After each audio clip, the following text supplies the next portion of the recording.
Здраво, добро дојдовте во уште еден подкаст на Генерација ММ.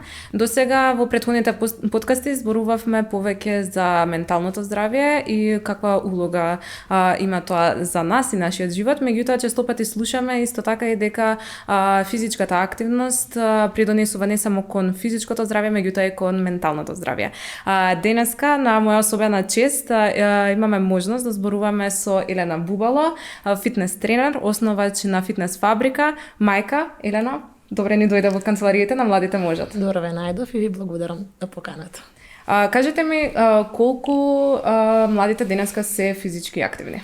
Да, таа е една неприсушна тема, која што сега сакаме сите да ја зборуваме и е супер, затоа што колку и за некого да личи тоа дека е досадно и дека само на тоа се дава акцент, по друга страна е толку многу важно, не смееме никогаш да се откажеме затоа што не знаеме кого денес што ќе го слушне ова може да промениме, нели?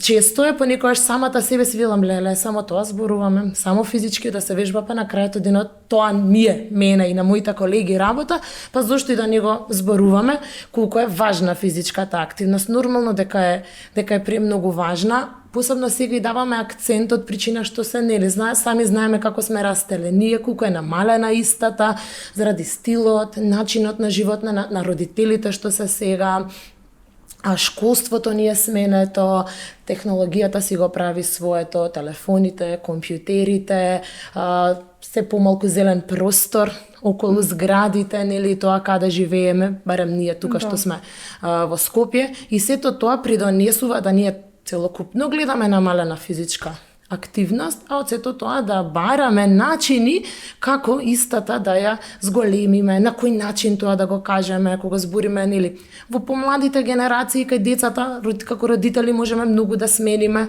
меѓутоа кога ќе дојдат тие 15 години, како што спомнавме пред да почнеме до 25 веќе многу чувствително, па се бараат начини како тоа да се каже, па не сите сакаат спорт додат на училиште, па не сакам кошарка, не сакам ракомет, не се пронаѓам во тоа, па ајде да најдеме друго нешто.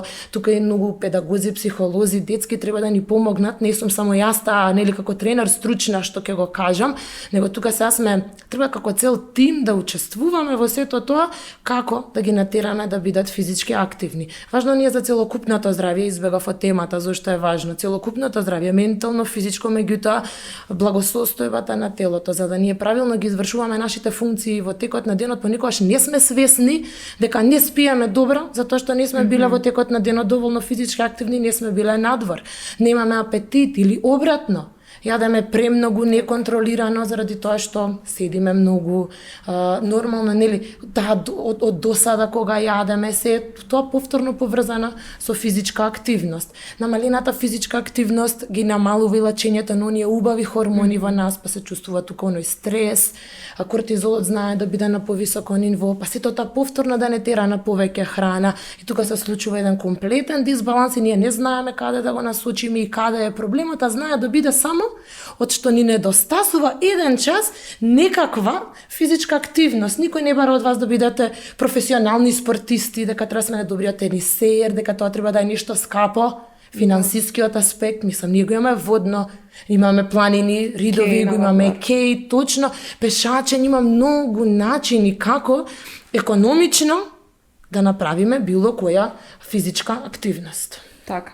Кажете ми, во кој период, во која возраст е најдобро да се почне со вежбање, со посетување на теретана или било каква физичка активност? Нема идеално кога би почнала. Многу е важно што сакаме да постигнеме, што нели пак се враќаме на тоа. Мене ми е многу важно, секој, не е важно од 5-та година натака до 5-та година самите деца не ги запишуваме никаде, едноставно се вели дека родителот е тој кој што треба да прави некаква физичка активност, а детето да емитира. После 5-та година веќе, нели, почнуваат оние групни спортови, па не се пронаоѓаат, па на едно се почнува, па на друго се почнува. И ќе дојде некој период кога е паш како што напоменав, упс, јас не сакам да одам веќе во школски клуб, некој да тренирам, не се пронаѓам и тоа е сосема во ред, да ти сега како Сања не сакам ракомет, не сакам одбека, не сакам кошарка, не сакам да играм, сето тоа не ми причинува задоволство, ама сум свесна. Или родителите ме потикнуваат, дури да не речам и веќе и тераат и прават притисок и Тоа е до некаде во ред. Сакаме да бидеме физички активни и тука се сведува на тоа каде да вежбам. Буквално секаде може да се вежба. Теретаната се плашат родителите затоа што тоа се кривање на тегови и слично, меѓутоа со добро едуцирани тренери нема таму никаков проблем. На крајот, без разлика тоа што е теретана, не значи дека ако отидете таму ќе вежбате само со справи, таму може да се вежбат функционални тренинзи. Убаво е во тој период мојот предлог, на пример, е не да биде теретана, него во тие години да биде некаква друга групна активност, дали тоа ќе биде пилатес, дали тоа ќе биде тотал боди, са секакви имиња има, не дека тоа нешто специјално значи, па функционален фитнес, па кросфит, кажете нешто јога, аеробик, такви некои групни активности, затоа што тука се вклопува социјален дел, дружба, мотивација, повеќе луѓе, не си сам, зашто да одбереме нешто каде што јонака доволно сме сами во текот на денот, јонака тој стрес доволно е голем заради начинот на живот што е сега и секогаш сум да се одбере некаква активност каде што ќе има група, каде што ќе има повеќе луѓе, па тука контакти се градат, нели? Нормално е, да. И дека да нема дека имам 15 години, не смеам. Буквално секој вид на физичка активност, само она што е важно, да се одбере добро едуцирани тренери, да се каже која е состојбата, доколку ја има никаква. И треба, многу е важно, затоа што сега знаеме дека имаме деца на тие генерации, сега за мене се деца, нели, нормално, каде што може да се сретнат со некакви психички бариери и проблеми. Тука е многу важно отвореноста кога се разговара, дека тренерот ти е како доктор. И кога доаѓаш и кажуваш, јас сакам да вежбам, сакам за тоа да го постигнам, меѓутоа се соочувам со ваков и ваков проблем, срам ми е. Не сакам другите да ме гледаат, не сакам да ме спомнувате за време на часот. Се справувам со емоционален проблем, со анксиозност, нели, со сето тоа многу е добро кога тренерот тоа ќе го знае и тогаш јас и мојот начин на пристап е поинаков, затоа што ние мораме да работиме како тим и се тоа кога ќе се сплоти, многу е се поважно него тоа каде да вежбаш. Што, кој вид на тренинг, нема најдобар вид на тренинг, нема најдобра теретана, најдобра сала. Треба нештото само да сака да те потикне да одиш. И уште подобро, кога вака си на групна активност, земи другарка, земи другар со тебе, соберете се помалку, па тебе кога немате се соди другиот ќе сака да оди и сето тоа станува полесно. Така. Мислам дека баш клучните поенти тука ги спомна, затоа што, еве, јас сум моја приказна да се надоврзам, тоа се спортовите кои што ги имам пробано, еден месец имам одено на тренинзи, после тоа окей, ова не е за мене, па тоа не е за мене, па после тоа нели сме тука веќе и тинејџери, сакаме теретана да пробаме, од дома не кажуваат, немој женско си, не кревајте жена, меѓутоа мислам дека е многу битно нели самите родители да го сватат тоа дека не по секоја цена тоа значи дека ќе оди детето и дека ќе се напрега, туку е нели здраво. Да, добро, тука станува збори некогаш и за едукација, за неукост. Тешко е да им се објасни. Ја затоа велам донесете ги родителите. Зошто, на пример, па и не е проблем родителот да дојде, да се види, не секогаш јас, нели ќе дојдеш дома, ќе кажеш каде сакаш да вежбаш и што сакаш да правиш, родителот добива друга слика. Многу е лесно, дојди со мене. Дојди види каде ќе одам. Дојди разговарај со тренерот. Има начин сето тоа да се објасни. Јас го разбирам стравот. Многу е нормален, затоа што особено па мислам, еве вака ако дадам некој пример од сала кога станува збор за машката популација особено, сето тоа нели егото, тестостеронот, сакаат да се докажуваат и све, го носиме и ние ризикот во сала со со тинејџерите на пример, и ние внимаваме многу и го чувствуваме тоа дека сакаат повеќе, но тука е па тренерот да застане. Не е дека не постои никаков ризик. Ама затоа ќе се испита каде ќе се вежба, ќе се каже и на крајот од денот ако родителот не се чувствува сигурно, јас сметам дека само е треба за рака да се фати, дојди со мене, па барем тоа може да го издвојат во текот на денот, да се запознаат со тренерот, да кажат што ќе се прави тука и лесно потоа се наоѓа решение. Мислам најлесно е да му се каже не вежба. Јас би се радувала кога ќе ми каже дека сакаат, нели, да сакам да вежбам, да, не ми е сеедно, меѓутоа многу е лесно да се дојде до точната информација што таму би се правела, а не одма, не може, не кревајте тегови, тоа не е ни решение, ни одговори, не носи кон ништо што можеме ние на едно дете кој е тинејџер, во овој случај, да му помогнеме. Така. Спомнавме исто, нели, и за брзиот начин на живот. Сега моментално што го водат и родителите, меѓутоа и децата, тинеџерите, студентите. Следното прашање ми е во насока на исхраната, затоа што често пати доколку нели немаме време во денот, имаме повеќе обврски, најлесно е да се посегне по нешто што е брза храна, нешто нездраво. Дали сметате дека социоекономскиот статус игра некаква улога во здрава исхрана? Тоа не можам да го кажам дека не влие, иако јас малце сум излезена, нели, од тој дел, меѓутоа ако земам во предвид кога ги ставам од оние Ask Me a Question на Инстаграм на социјалните медиуми, обавезно некој се пријавува и ми вика Елена, пример, дали можеш да ми направиш за 1500 денари за една недела што да јадам и јас тука искрено се кочам. Јас сум веќе во друг стадиум од животот, нели, понасочена према мајки, деца и млади, не дека не и тој дел, нели, реално веќе кога работиш, кога си реализиран, заборавам како ми било мене пред 15 години и сега тука се враќам назад и почнувам и пробувам да најдам начини и решение. Реално може да не е лесно, меѓутоа на крајот од денот се што ќе го купиме кошта.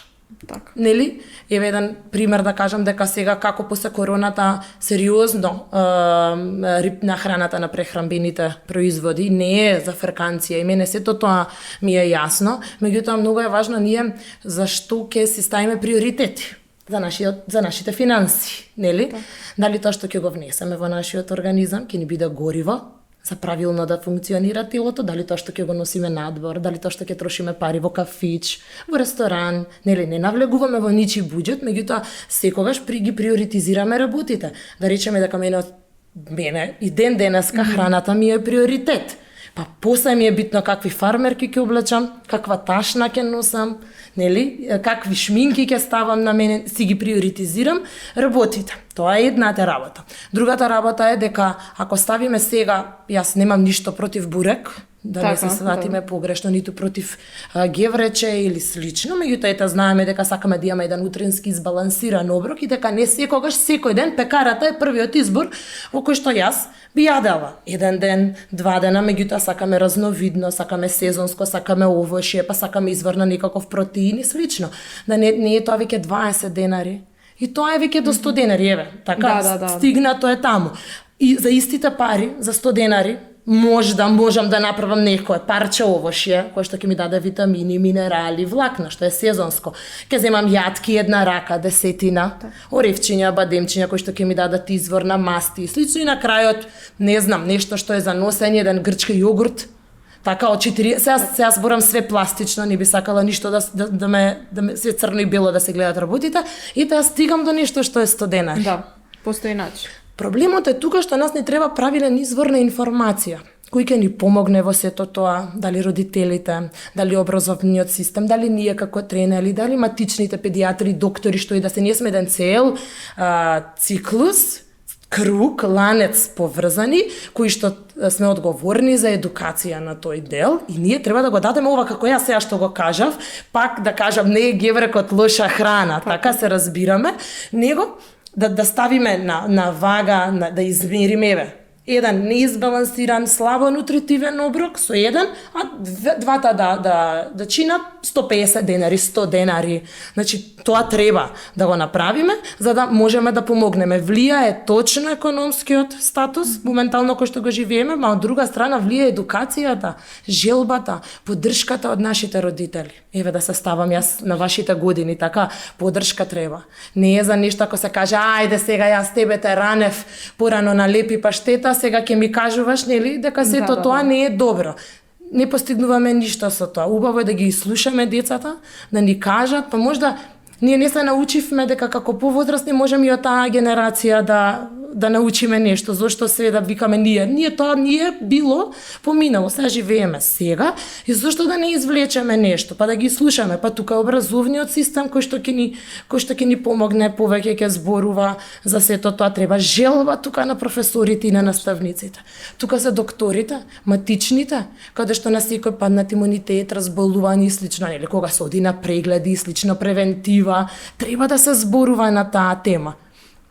Околината, многу често да ја смениме само околината, може да не го смениме целокупниот живот и начин на живот. Многу фактори влијаат, ама не треба тоа да ни биде пресудно дека нема да се храниме правилно и само на тоа да ја препишуваме, да го препишуваме проблемот со исхраната, само на да речам нели на социоекономскиот статус кој што моментално е актуелен и влада е сега. Да.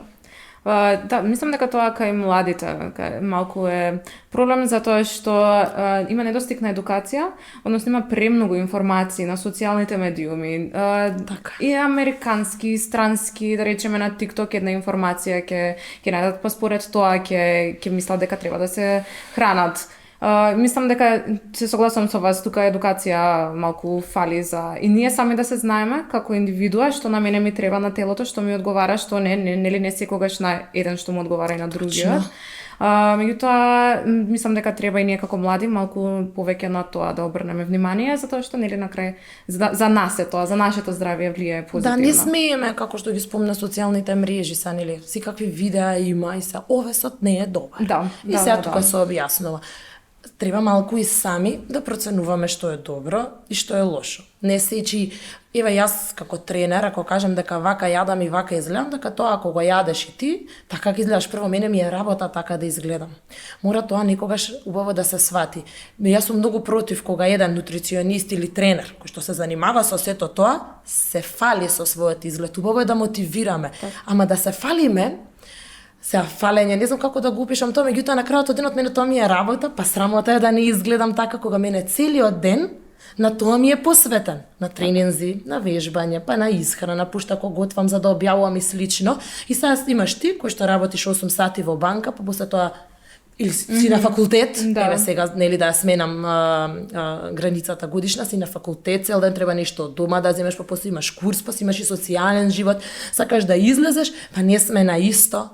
Нели? Исто и таа некој од таа страна што цел ден е тоа работа, да пишува на социјалните мрежи, да вежба и да се храни здраво. Дали тебе тоа ти е цел ден работа? Ти во сите твои обврски одвај 1 час наоѓаш да ставиш за некаква физичка активност, одвај имаш подршка за да направиш правилен избор на исхрана, одвај имаш и знаење во тие години. Јас сум среќна само да си доволно мотивиран, да побараш помош од правилна личност и сето тоа да пробаме некако да го имплементираме.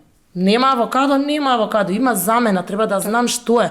Не сакам брокула, не ја јадам, или скапа ми е, има што можеме да јадеме. Не се фаќаме ова е добро, ова е лошо, ова смеам, ова не смеам, сето тоа носи контраефект. Не викам дека е лесно, ама ако најдеме правилниот избор, каде да ги слушаме информациите, навистина станува полесно. Тоа се постигнува лесно, сите тие такви кои да ги измислил на мјут и хајт и слично сокри, не ги гледај, да не ти прават нервоза, можеме сами да си најдеме механизми како ќе се справиме со тие сите информации. Па од време на време отвори и на крајот има книги, има истражувања, да ја тоа малце да читаме, не само од наслови, не само од вака кратки видеа што ќе излезат, затоа што на крајот не носат само до некој негативен стрес кој што не можеме сите да го изфилтрираме и мене ми е тоа комплетно јасно, јас исто се соочувам само со други информации, не на друго ниво. Дали и каква улога има генетиката во предиспозициите за обезност кај индивидуа? Нормално е дека генетската предиспозиција, кодот кој што го носиме во нас, има огромна улога во тоа ние како ќе се развиваме и растеме. Ама дали можеме да го смениме? Не можеме ние тоа ништо да промениме. Особено ако носиме таква генетска предиспозиција, можеме само, например, од помала возраст да сме повеќе внимателни на одредени работи. Нели, кои што не треба да се ги забрануваме, меѓутоа можеби помалку ќе си ги, да кажам, дозволуваме и ќе бидеме внимателни, односно на крајот генетиката точно влијае, ама она што ќе го направат родителите со децата од најраната возраст, за да нештото премине во навика, е клучно. Ние многу е лесно сега да кажеме како треба, ама некој да е до 15 години растен, без да се внимава на исхрана, без да се води сметка за тоа колку благо се јаде, каква исхраната, дали е нутритивно богата или не, и сега да очекуваме дека на 15 години така лесно на некого ќе му смениме навики, многу е тешко и не може тука само детето да го обвинуваме, тебе да те обвинам како личност, него сега треба постепено да најдеме начин како чекор по чекор да ги менуваме работите, нели, за да ги средиме работата. Мораме да сватиме дека не можеме на тоа што не можеме да го промениме, не можеме да го промениме и ние дутре можеме да се тешиме дека јас генетски имам големи колкови, јас генетски во стомакот многу се поправам, нели? Сите ние имаме некоја си најлоша и најдобра верзија од себе. Меѓутоа имам работи што можам да ги променам. И пак се враќаме на градење на навики или ако не се истите изградени, ќе најдеме начин како чекор по чекор, со желба, со мотивација, затоа што сакаме во наредните 10-20 години, нели, да изгледаме здраво, да функционираме правилно, затоа што на крајот каков ќе ни биде денот, како ќе го сработиме денот, не е битно дали е факултет, дали е спремање на испит, дали е парт-тајм работа, фул-тајм веќе работа, нели, нема и што не се запишуваат веќе ни на факултети, сето тоа е окей, зависи нели каков е денот, многу зависи од горивото кое што го имаме во нас. Меѓутоа, и на тие генетски предиспозиции со повеќе внимавање, фокус на сон, фокус на исхрана, фокус на физичка активност, на намалување на стресот и како можеме да влијаеме и таа ситуација постепено да ја менуваме кон подобра. И мораме да бидеме реални према себе, која е нашата најдобра верзија. Ние не можеме да очекуваме да изгледам јас како тебе или ти како мене. Ти можеш со тоа што ќе го направиш 100% од себе, да изгледа или 80%, да не биде 100%, да бидеш најдобрата верзија од себе. Реалноста и реалните очекувања од тоа што сме ние. На крајот здравието е пред се, колку и да е тоа клише и да е нешто што нели можда нас не звучи, пак ја кажам досадно, меѓутоа многу е важно. Се гледаме, се соочуваме, се околу нас слушаме доволно да не уплаши малци и да не загрижи за тоа колку ние сами како млади си се грижиме за сопственото здравје, зашто во овие години од 15 до 25 нели се ни е лесно, не чувствуваме замор, се можеме да достигнеме или ќе си речем леле па јас и со 2 чоколади вака изгледам и не е проблем изгледот. Проблемот е нешто што му правиме на системот внатре, кој што е многу паметен механизам. И он се бори. И ние не знаеме кога ќе му текне и да каже, оди случајно правиш една крвна слика на 25 години, 30, 35, се е индивидуално, што па генетски, што од стилот на живот, и вика, упс, од денеска имам покачен шекер. Пример. Инсулинска резистенција и слично, различна состојба. Ама не е тоа денес. Така не е тоа дека денеска дознаваш, телото се борело со сето тоа лошо, не изреагирало и денес вика толку. Јас веќе не можам да дадам правилен одговор на сето ова и давам одговор на крвната слика веќе сега твое, ти понатака што ќе правиш, не сакаме да дое тоа. Тоа е многу работење на сопствената свест и тоа не е едноставно во тие години. Јас сум, пак ја кажам, свесна сум, па затоа сме тука, да разговараме, да поттикнеме некого, па можда и родителите да ги поттикнеме, заеднички сите, пак ја кажам како еден круг, да работиме на тоа. Да.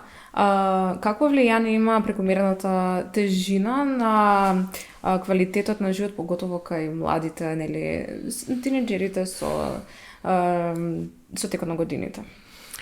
Нормално дека негативен пред се. Прво тука пак никој не му е во тие години не сме свесни за нашето здравје, него сме само свесни за нашиот изглед. Сето тоа понатака носи, тоа се јас можам само примери да споделам. Ја повеќе работам реално со девојчиња, па ете, од примерот од тоа дека со срам се доаѓа и во сала. Од таа несигурност, треба време со зборување да споделувам на социјални мрежи на некого нешто да му допрам, да ми пише прво. Значи, таа несигурност во себе, тоа исмејување од другарките, од другарите и сега дали спаѓа во булинг и слично. Сето тоа носи до затварање дома. Секое затварање дома носи до прекумерно јадење и на крајот се знае дека ќе биде тоа и ќе се експресира со неквалитетен стил на живот. Мислам, тоа е веќе психолошки момент, психолошка тема која што можда треба постручно лице од мене во однос на тоа да ја зборуваме, меѓутоа се соочуваме ние со тоа, пробуваме и наоѓаме начин, мора да се најде безбедна средина, каде што сето тоа некој ќе се чувствува безбедно да го промениме. од една страна сакаме да превенираме и да не дојде до тоа, меѓутоа нели нека секого кај некого е веќе случајна работата и тука и така како влие негативно на се од социјален аспект, од здравствен аспект, од однос фамилиарен, од училиште, факултет, учење и тука веќе сериозен проблем се случува со една личност каде што можеби не јас како тренер и тука најмалку ќе имам улога да некого, нели, да му последна ќе бидам која што ќе можам тука да помогнам. За да не дојде до тоа, овој нели сега разговор што го правиме. Да, ќе се надоврзам баш на тоа од аспект на изгладнувањето, булимијата, анорексијата како начин на слабење. Мислам дека се повеќе девојки, па искрено и момчиња, се што имаат прекумерна тежина, наоѓаат утеха во тоа како начин на брзо слабење. И тоа е психолошки момент. Дури порано не знаев дали треба прво да отидат на психолог, па после да се обратат кај тренер, затоа што реално тие дури не ни треба да вежбаат можда во таа состојба, затоа што не знаеме колку енергија имаат во себе, во кој стадиум и слично. Веќе до тоа кога ќе дојде можеме до утре да зборуваме нели што е правилно, што не. Работата е да не дојде до тоа и како опција дека изгладнувањето, нејадењето, повраќањето после јадење се најмалку нешто што на системот наш му треба. На нашето тело храната како еден автомобил што го има, кој што му ставаме гориво за да функционира, да работи, да вози, така нас телото така ни функционира и ни треба храна за истото да функционира како што треба и органите наши тоа нели нормално да функционираат. Лесен, за жал и брз начин на слабење нема и односно најчесто кога ќе пробаме ние да смениме исхраната и тоа не оди така брзо, најлесно е, нормално е дека ако не јадеме и тој начин нели ќе донесе до побрзи резултати. Нит преку ноќ сме се поправиле, нит треба преку тоа е, мислам, тоа е просто е, едноставно е. Не смееме да се донесеме до таа состојба, многу небезбедна. Тешко е после враќањето назад. Ама, пак ќе кажам дека ова е веќе повисоко ниво, каде што тука може да се уклучат психијатри, психолози, кои што можат многу да помогнат на таа тема кога веќе ќе дојде до таа состојба. А пред да дојде, има многу начини сите овие сега што ги зборуваме, како да не дојде до истото. Така. Преска спомнавме и за социјалните медиуми, нели дека ние, поготово младите, па и постарите се споредуваме едни со други. Каква улога мислиш дека имаат социјалните медиуми кај еден млад човек кој што можеби има прекумерна тежина? Дали мислиш дека повеќе кога ќе видат некој пост на Инстаграмот, фит човек, фитнес инструктор или можеби некој на негова возраст, дали повеќе делува мотивирачки за ние да станеме такви или пак ги носи на онаа страна каде што ќе почнат сами себе да се сожалуваат и можеби повеќе да се осврнат на храната и на невежбање? Многу е индивидуално. Нели, располагаме, повторно се враќаме на темата социјални медиуми, каде што мораме сами да го најдеме, да го направиме филтерот со кој што ние сакаме денеска да добиваме информација. Нереалното пак очекување за нашето тело, за тоа што никого сме виделе дека така изгледа, нормално дека јас ќе кажам, тоа треба, јас го ставам ова за да те измотивирам, за да те едуцирам, затоа јас како ти кажам денеска како јадам, како спијам, и што правам во текот на денот, не значи дека ти тоа треба да го ископираш. Значи дека можеш нешто од тоа да издвоиш и да го вметнеш, затоа што тебе ти одговари на својот стил на живот. Не може јас што станувам во 5:30 или 6 сабајле, во 6:30 веќе сме во сала, а ти одиш во 10 на факултет и на работа во 9 часот, исто да ни биде денот. Така не можеме исто да почнеме со доручек, не може исто време да си легнеме, јас не учам, ти учиш, нели? И пробуваме ние од тие работи да извлечеме оно што ние можеме да го имплементираме кај нас, при тоа да не ни донесе стрес, затоа што не смееме да имаме обратен ефект. Сето тоа што мораме да откриеме што ни одговара и да сакам утре пак да го повторам и третиот ден. Нештото ако го правам со сила 5 дена само треба да го оставам, значи дека не одговари, тоа не е лошо, да не не одговара, ма како може она така може? Тоа е нејзиниот стил на живот. И јас сметам дека така треба да ги гледаме работите. Нормално е дека може да се изфрустрираме, тоа е природно кај нас луѓе, тоа не само од социјални мрежи, на улица, на работа, од успехот на другиот. Точно. Тоа е многу и карактерна особина, тоа е справување и на крајот работење на себе. Нели? Најлесно е цел ден, и тоа веќе не е за оправдување, ние цел ден да седиме на телефон, да скроламе, да гледаме, а при тоа време да не го искористиме да направиме нешто за себе. После кој е крив? Таа на Инстаграм што изгледа добро или ја што цели 2 сата ги убив во телефонот. Затоа можев да прочитам, може ќе најдев некоја друга работа. Тоа меѓу време ќе видев некои огласи, ќе научев нешто, ќе запишев некој курс, може ќе отидев, ќе прошетав, ќе запознаев некого, ќе ми се пружеше нова шанса. На крајот како ќе го потрошиме времето во текот на денот, сами сме одговорни, не може секогаш да ја бараме вината во другите. Точно. Може малку да им објасниме на нашите слушатели и гледачи за позитивниот импакт кој што здравата исхрана и физичката активност го имаат за менталното здравје. Прво, како што кажав, правилно пополнетото време на сите, така, ако имаме правилно исполнето време, одма сме посрекни, позадоволни сме од себе, така. Тоа секогаш го гледам како една работа. Секогаш сама себе се наоѓам 3 дена ако не вежбам, како во хаос. Не можам да се пофатам со исхраната. Се нешто ме нервира, дури знаат дома да ми кажат оди извежбај. Значи, тоа ти недостасува. Сето тоа многу влијае, на менталното здравје. Кога ги правиме, кога живееме во еден хаос со нераспределено време, носи стрес. А кога јас од претходно ќе имам спремно што ќе јадам, каква ќе ми биде исхраната, па знам дека денеска ќе отидам да вежбам, толку до толку дека ќе учам, толку до толку дека ќе отидам да работам, да се видам со пријателите, одма ни дава некоја смиреност. Така, и повторно влијае позитивно на нашето ментално здравје. Да не кажеме дека со самото вежбање и исхраната, како ние можеме, па и изгледот да го смениме, делува на нашата самодоверба. Колку и тоа да не треба, нели? Ние сите различно се гледаме. Да се опишам јас себе и да ме опишеш ти мене, тоа ќе бидат 2 различни личности. Ние самите од себе секогаш само неубавите работи знаеме да си ги кажеме и да ги гледаме, што исто така е многу природно, меѓутоа па знаеме и да се видиме и да се пофалиме после тие, нели, работи, се чувствуваме повеќе енергично. Самото вежбање и исхраната влијаат и на поквалитетен сон. Сонот сите го забораваат.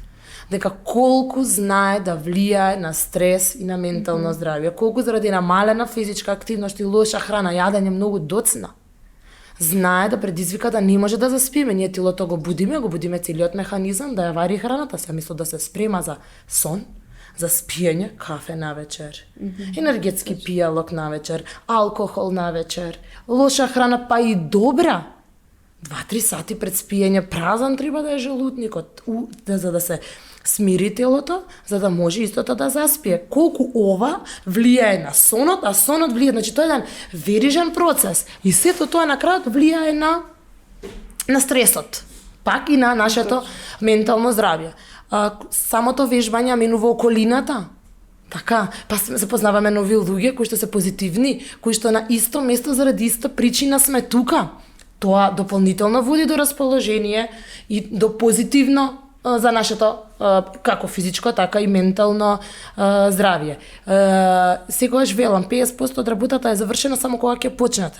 Некогаш може до утре да ги кажуваме, да збориме колку е, само треба некој да се реши да направи еден чекор понапред, а тоа е да уклучи физичка активност и да проба да ја менува исхраната, ама не адхок од утре, се ќе сменам, се ќе мерам, така требало да биде, доручек ќе ми биде тоа ручек, не можеш ни да го понесеш со себе ни ништо. Јас секогаш велам, чекор по чекор, нели, така и ве учат, така и кажуваме за да стигнеме до поголеми цели и резултати. Не може одеднаш да рипнеме некаде. Ајде за почеток да пробаме да смениме само до ручекот. Не е важно што, не знам, овесна каша, варени јајца, нешто со овошје само неважно воопшто. Нешто што знам дека е нутритивно само, повеќе, подобро за мене. Не гледам калориски. Сакам да го нахранам правилно телото, да им донесам клетките храна, за да функционираат правилно. Па и после тоа што е лошо, што го викам да го изедам, да не се грижам. Ама да знам дека сум изела и сум јадела тоа што е потребно за правилно да функционира телото. А не да не јадам, да не јадам чоколадо. Не е тоа решение, изеди го, зошто да не го јадеш ако ти се јаде. Ама дали ги изеде нормалните, правилни намирници во телото. Па ајде сега ќе го сменам само до ручекот и така ќе терам недела, две, колку што ми треба за да се адаптирам. Добро, супер, но ајде пробам да уклучам за 2 недели некаква физичка активност. Добро, најефтино ми е додам да трчам. На кеј? Со некои вежби од YouTube да ги гледам, се е коректно, се е во ред. Ајде тоа ќе го направам. Ајде ќе пробам да заштедам следниот месец, да пробам да се запишам некаде на групна физичка активност, зашто се чувствувам веќе малку дека нешто сум направила и таму нема да бидам дека ич не знам, од нигде од нула ќе почнам. Супер, оди ова. Ајде, ручекот ќе го оставам проблеми, на факултет сум, не можам ништо да имплементирам, не можам да носам тоски, јадам јади. Никаков проблем немаме со тоа, нели? Супер е се. Ке дојдам дома, веќе има вечера. Да изедам вечерата, да побарам да се изеде нешто. Па тоа ќе го сменам. И кога така ќе размислувам, одредени работи што сметам дека кај мене се неправилни, може овие кај сите се правилни, може кај некој друг влијае. Ќе си легнам, ќе гледам да легнувам и станувам секој ден во исто време. Да имам ритам, убав, ќе гледам секој ден да излегувам барем 2 сати на дневна светлина, која што многу ни недостасува. И кога такви работи ќе имплементирам, чекор па чекор, сериозно може да се осети разлика и да се полека смени стилот на живот. Супер, јас доста вака низ муавето, ти јас сичам. Си направи план. Да, си направив план, се пронајдов во некои точки. Така што, мислам дека многу е убаво да се слушне баш од човек кој што го работи тоа, истото. За на крај, можеби некоја порака за мотивација, охрабрување на младите, можеби кои што се сочуваат со некаков физички проблем или сакаат едноставно да го сменат начинот на живење, како да го направат првиот чекор. Првиот чекор, да, некако можда не го размислив ова, како би го кажала, морам да ги поделам, нели, особено оние кои што секогаш пораката би ми била повеќе кон оние на кои што им треба мојата помош, нели, или нашата помош, не сега јас сум тука сама, меѓутоа, нели, ние сме многу луѓе позади, не само јас, мои колеги и слично, и дека фокусот не сакам другите да се пронајдат дека не се таму, ама нели секогаш е кај тие што се понесигурни, кај тие што се соочуваат со изгледот кој што имаат проблеми, со несигурноста во себе, дека мене ми се предизвик, дека во нив ја гледам иднината и дека можеме многу да промениме сите заедно. Мора пред се да се најде желбата во себе е едно и нели не можеме кај сите да ја ставиме. Мотивацијата за вежбање, јас што сум тренер, па некогаш ми е на нула. Дисциплината нели секогаш е таа која што ќе не носи. И потребата. Секогаш мора да најде човек од доверба, човек на кого ќе може да му се доверат, на кого ќе може да му се искажат. Сето дека сме затворени во себе, и се срамиме, тоа ќе остане така и тој проблем само ќе тлее и нема да најдеме решение. Не велам дека е лесно, меѓутоа не треба да се срамиме да побараме помош. Денеска е проблем за тоа што не изгледам добро, затоа што имам вишак на килограми, од тоа се срамам. Веруете дека ќе дојдат и пострашни проблеми во животот. Ги решаваме само тогаш кога ќе ги кажеме. Не мора на сите да ги кажуваме, не мора на сите да сме отворени, особено во овој суров свет каде што некогаш чекаат, нели, луѓето да доживееме нешто негативно. Ние затоа, впрочем, знаеме и да бидеме затворени, меѓутоа да процениме. Верувам дека тука се прв стадиум и родителите, каде што мораме да разговараме со нив и да го кажеме проблемот. Ако не се родителите, еве ние како тренери, нутриционисти и слично, онаму каде што можеме да си дозволиме само да си го кажеме проблемот. И тука да најдеме некој, ќе процениме дали ни одговара тоа што ми го кажал, како јас тоа го доживувам. Не затоа што мене Елена ми рекла дека таму е најдобро, дека таму ќе го постигнеш резултатот. Не, Елена мене треба да ми одговара тоа како се однесува со мене, да ми влее доверба. Ако не ми одговара, без резерва и без срам да кажам јас не сакам. Мене ова не ми одговара. Не треба со сила. Зошто да не се јавам на друго место? А Сања држи пилатес. Ај на Сања ќе и собратам. Така да дојдам на пробен час или да дојдам за консултација за исхрана и слично. Верувам дека не е лесно и нели секогаш викаме од оваа страна е многу полесно, меѓутоа тоа е првиот чекор каде што мораме да се обратиме, да сакаме да си го решиме проблемот и само да сме реални, дека треба да сме истрајни и дека сето тоа не може да оди ад хок и дека преку ноќ ќе ги смениме работите. Би сакала и јас и мене би ми била полесна работата доколку можам, но на крајот ние сите доаѓаат и кога се вежби, кога е за храна, кога сакаат нешто да променат, сите, ама апсолутно 80% во таа генерација сите доаѓаат заради изгледот. И тоа окей, јас со тоа немам проблем. Тоа е супер, не е битно која е причината. Така нели отишла да се слика, па ако не отишла се слика, она отишла во теретајна, отишла во сала, отишла на ке. Супер е сето тоа. Дај да извадиме па нешто и позитивно од овие социјални медиуми што ни инспирира. И тоа таа е едната главна причина. Ама после првиот тренинг, после промената на првиот оброк, одма се чувствуваат другите придобивки и после се полесно, после јас не требам. Тука сум само да водам, самата таа личност ќе биде инспирирана, доволно мотивирана, а јас сум тука кога ќе падне мотивацијата, не јас пак, нели? Ние сме тука кога ќе падне мотивацијата, сето тоа да го поттикнеме, што е нормално, па да пишеме кај си, зошто си, што треба, но односот со луѓето за да се, нели, да се најде некој дека се наоѓа во безбедна средина. Ирена, фала ти многу за советите, за мотивацијата и што беше денешен наш гостин во Генерација ММ. Благодарам и за поканата, тука сум за било што да се видиме повторно. На оваа тема може да се зборува неограничено. Фала ти многу. Јас се осеќам многу мотивирано. После подкастов мислам дека ќе отидам на кеки си потрчам и за менталното и за физичкото здравје. Направете го вие истото, ве поттикнуваме, ве охрабруваме и се гледаме нареден пат во следната епизода на Генерација ММ.